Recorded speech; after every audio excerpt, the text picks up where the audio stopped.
Hello viewers, আশা করি সবাই ভালো আছেন। আজকে আমি আপনাদের মাঝে নতুন একটা টিউটোরিয়াল উপস্থিত হলাম। সো আজকের টিউটোরিয়ালের টপিক হলো কিভাবে আপনারা বিকাশ থেকে ইস্টার্ন ব্যাংক বা ইবিএল ব্যাংকে টাকা ট্রান্সফার করতে পারবেন।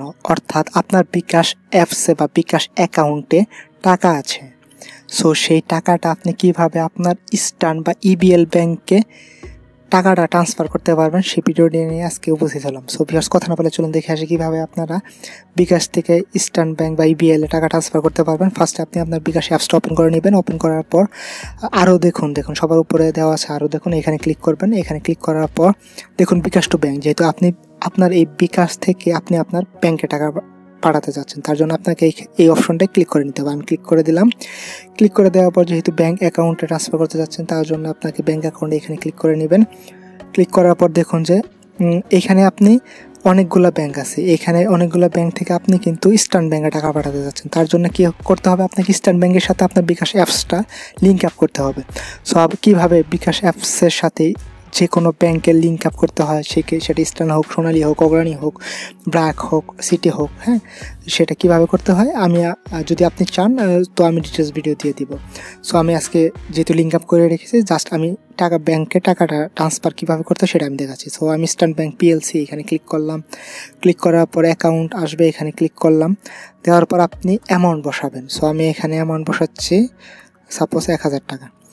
বসানোর পর দেখুন যে এখানে পরিমাণ হচ্ছে 1000 টাকা। আমি পাঠাতে চাচ্ছি 1000 টাকা, বাট আমাকে চার্জ দিতে হবে 12 টাকা 50 পয়সা, অর্থাৎ শতকরা 1.25%।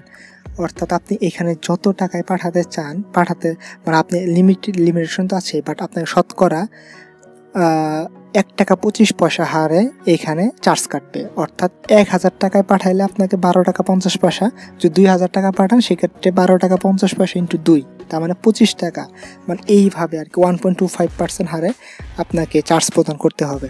সো পরিমাণটা হচ্ছে, টোটাল পরিমাণটা কত, 1000 টাকা, চার্জ হচ্ছে 12.50 মানে 12.5 টাকা, টোটাল হচ্ছে 1000 12.5 টাকা সর্বমোট। সো এখানে আপনি একটা রেফারেন্স দিয়ে দিবেন, একটা ভ্যালিড একটা রেফারেন্স দিবেন। ভ্যালিড রেফারেন্স হতে পারে আপনার ব্যাঙ্ক অ্যাকাউন্টের নাম, আপনার কোন পারপাসের জন্য টাকাটা ট্রান্সফার করতে চাচ্ছেন সেই পারপাসটা।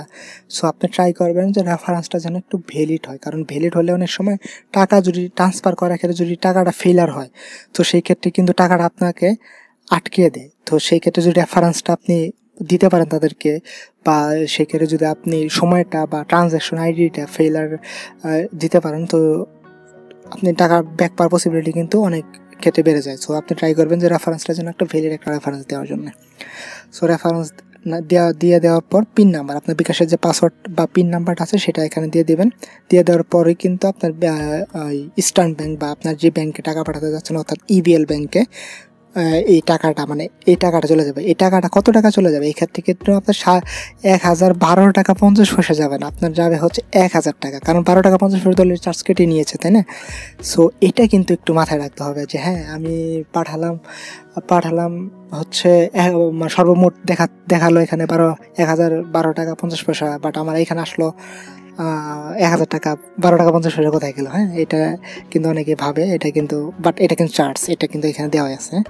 সো আপনার খুব সহজেই কিন্তু এইভাবে আপনি আপনার বিকাশে অ্যাপসের থ্রুতে আপনি আপনার ইস্টার্ন ব্যাংক বা ইবিএল ব্যাংকে খুব সহজে টাকাটা ট্রান্সফার করে নিতে পারবেন। সো ভিউয়ার্স, ভিডিওটা আজকে এই পর্যন্তই। যদি ভিডিওটা ভালো লাগে অবশ্যই ভিডিওতে লাইক দিবেন, আর আমাদের চ্যানেল যদি আপনি নতুন হয়ে থাকেন প্লিজ সাবস্ক্রাইব করে বেল বাটনটি বাজিয়ে রাখবেন।